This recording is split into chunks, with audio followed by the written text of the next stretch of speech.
देश में आम आदमी पर एक मुकदमा दर्ज हो जाए तो जिंदगी बदल जाती है, लेकिन अगर मुख्यमंत्री के खिलाफ दर्जनों मुकदमे हो तो क्या होता है। सुप्रीम कोर्ट में पेश आंकड़ों ने इसी सवाल को फिर जिंदा कर दिया है। 14 मुख्यमंत्री, आपराधिक मामले और सबसे ऊपर 79 मामलों के साथ एक मुख्यमंत्री। आखिर सत्ता की कुर्सी पर बैठने वाले नेताओं के लिए कानून की रफ्तार इतनी धीमी क्यों पड़ जाती है। आदाब, मैं आगा खुर्शीद खान। देश में जब किसी आम आदमी पर आपराधिक मामले दर्ज होते हैं तो उसकी जिंदगी पर उसका असर पड़ता है, लेकिन जब वही सवाल देश के किसी मुख्यमंत्री को लेकर उठे तो सवाल सिर्फ एक व्यक्ति का नहीं रहता, सवाल उठता है राजनीति, कानून और जवाबदेही पर। और अब सुप्रीम कोर्ट में सामने आए एक आंकड़े ने देश की राजनीति को फिर कटघरे में खड़ा कर दिया है। वरिष्ठ अधिवक्ता सुप्रीम कोर्ट में एमिकस क्यूरी विजय हंसारिया की रिपोर्ट के मुताबिक 28 राज्यों में से 14 राज्यों के मौजूदा मुख्यमंत्रियों ने अपने खिलाफ आपराधिक मामले घोषित किए हैं, यानी लगभग हर 2 में से एक मुख्यमंत्री के चुनावी रिकॉर्ड में आपराधिक मामले दर्ज हैं। लेकिन असली चौंकाने वाली बात है इन मामलों की संख्या।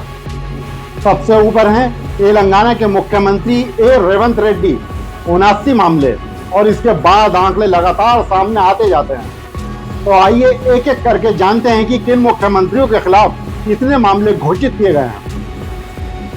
नंबर 1, सबसे ज्यादा मामले हैं तेलंगाना के मुख्यमंत्री रेवंत रेड्डी के नाम, कुल 79 मुकदमे। एडीआर के 2026 के विश्लेषण में इनमें 72 मामलों को गंभीर श्रेणी में बताया गया है। उनके घोषित रिकॉर्ड में आपराधिक धमकी, चुनाव से जुड़े अपराध, धार्मिक भावनाओं से संबंधित धाराएं, जालसाजी और अन्य आरोपों से जुड़ी धाराएं शामिल हैं। लेकिन एक जरूरी बात, 79 मामले होना यह साबित नहीं करता कि रेवंत रेड्डी इन मामलों में दोषी हैं। मामले लंबित होना और अदालत से दोषी ठहराया जाना दो अलग अलग बातें हैं। फिर भी सवाल यही है, इतने सारे मामले लंबित क्यों हैं और इनका फैसला कब होगा। दूसरे नंबर पर हैं पश्चिम बंगाल के मुख्यमंत्री शुवेंदु अधिकारी। उनके खिलाफ 29 मामले घोषित किए गए हैं, यानी पहले और दूसरे नंबर के बीच भी एक बड़ा अंतर है, लेकिन 29 का आंकड़ा अपने आप में बहुत बड़ा है। शुवेंदु अधिकारी की राजनीति लंबे समय से बंगाल की बेहद संघर्षपूर्ण और विवादित राजनीतिक परिस्थितियों से जुड़ी है। उनके खिलाफ घोषित मामलों को लेकर भी यही सवाल है कि इन मामलों का कानूनी निष्कर्ष कब सामने आएगा। नंबर 3 पर आते हैं कर्नाटक के मुख्यमंत्री डीके शिवकुमार। मुख्यमंत्री डीके शिवकुमार के खिलाफ 19 मामले घोषित किए गए हैं। नंबर 4 पर हैं आंध्र प्रदेश के मुख्यमंत्री एन चंद्रबाबू नायडू। इन पर 19 मामले दर्ज हैं, यानी डीके शिवकुमार और चंद्रबाबू नायडू दोनों के नाम 19 मामले घोषित हैं। इन दोनों के बाद आंकड़ा सीधे 18 पर पहुंच जाता है। नंबर 5 पर हैं केरल के मुख्यमंत्री वीडी सतीशन। वीडी सतीशन के खिलाफ 18 मामले घोषित किए गए हैं। यह भी ध्यान रखना जरूरी है कि किसी राजनीतिक नेता के खिलाफ दर्ज मामलों की प्रकृति अलग अलग हो सकती है। हर मामला गंभीर अपराध नहीं होता और हर आरोप अदालत में साबित भी नहीं होता, इसलिए सिर्फ संख्या देखकर किसी नेता को दोषी मान लेना सही नहीं होगा। नंबर 6 पर आते हैं झारखंड के मुख्यमंत्री हेमंत सोरेन। झारखंड के मुख्यमंत्री हेमंत सोरेन के खिलाफ 5 मामले घोषित किए गए हैं।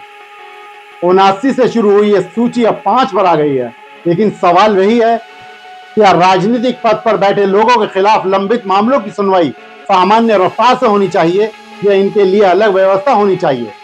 यही सवाल सुप्रीम कोर्ट के सामने चल रही इस पूरी कार्रवाई के केंद्र में है। अब आते हैं नंबर 7 पर, महाराष्ट्र के मुख्यमंत्री देवेंद्र फडणवीस। मुख्यमंत्री देवेंद्र फडणवीस के खिलाफ 4 मामले घोषित हैं, यानी 14 मुख्यमंत्रियों की सूची में उनका स्थान भी शामिल है। नंबर 8 पर हैं हिमाचल प्रदेश के मुख्यमंत्री सुखविंदर सिंह सुक्खू।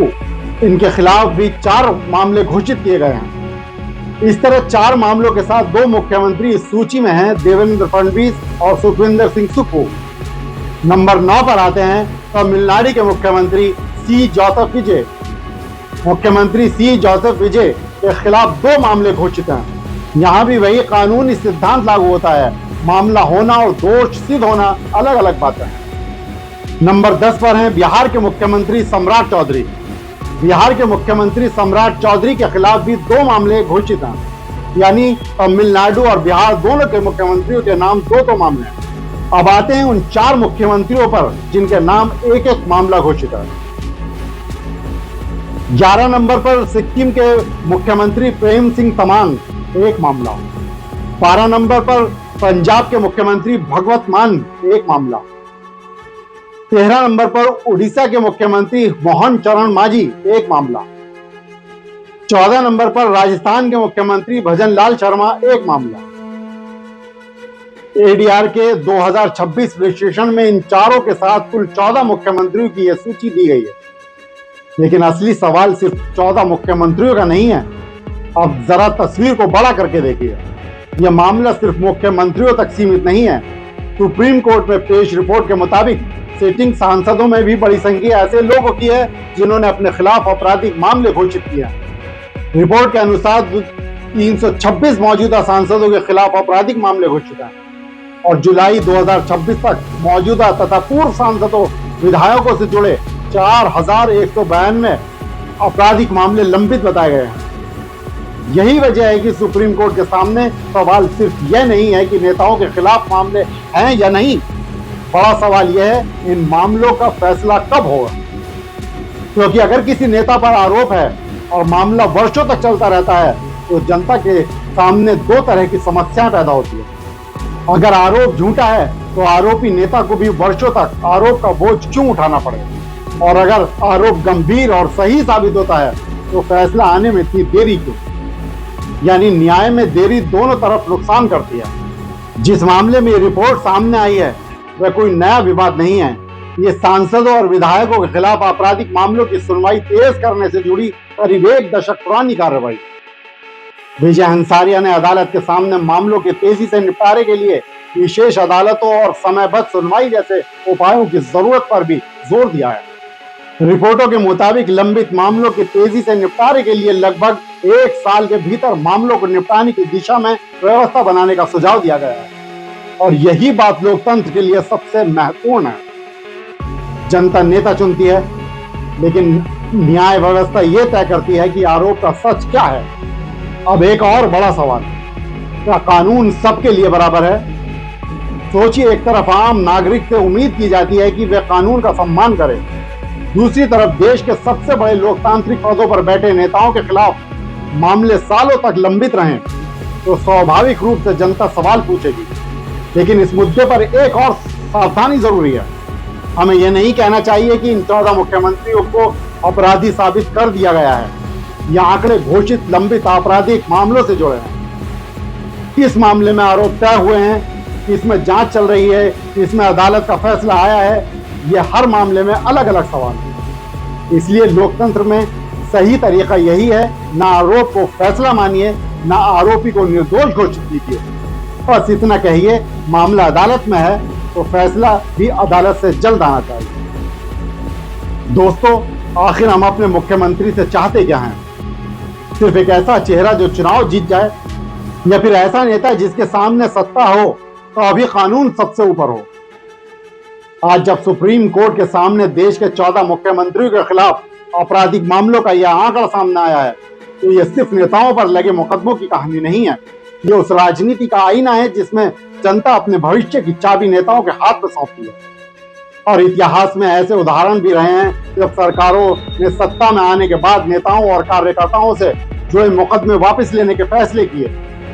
एडीआर ने भी उत्तर प्रदेश में अलग अलग सरकारों के दौरान नेताओं से जुड़े मामलों की वापसी का उदाहरण दर्ज किए हैं। लेकिन यही वह जगह है जहां सबसे बड़ा सवाल खड़ा होता है, अगर मुकदमा गलत है तो अदालत से बरी क्यों नहीं, और अगर मुकदमा गंभीर है तो सत्ता के प्रभाव में उसकी दिशा क्यों बदली?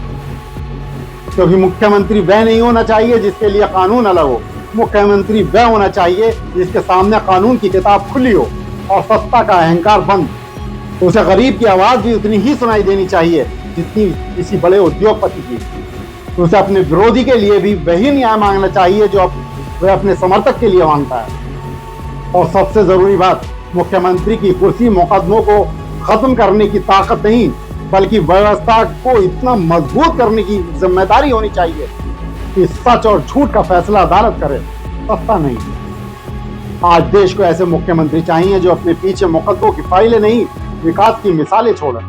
ऐसे मुख्यमंत्री चाहिए जिनसे जनता ये पूछे कि आपके खिलाफ कितने केस हैं, बल्कि गर्व से कह सके हमारे मुख्यमंत्री के राज में कानून सबके लिए बराबर था। क्योंकि लोकतंत्र में मुख्यमंत्री जनता का मालिक नहीं होता, वह जनता का जवाबदेह सेवक होता है। दोस्तों, अगर सत्ता में बैठे लोगों से सवाल पूछना आपको भी जरूरी लगता है, तो इस आवाज को दबने मत दीजिए। मुस्लिम टुडे को लाइक कीजिए, सब्सक्राइब कीजिए और इस वीडियो को ज्यादा से ज्यादा लोगों तक पहुंचाइए, क्योंकि सवाल किसी एक पार्टी का नहीं है, सवाल है उस भारत का जहां कानून ताकतवर के लिए भी उतना ही हो जितना आम आदमी के लिए। सत्ता बदलती रहती है, लेकिन जवाबदेही हमेशा रहनी चाहिए। देखते रहें मुस्लिम टुडे, आपकी अपनी आवाज। शुक्रिया।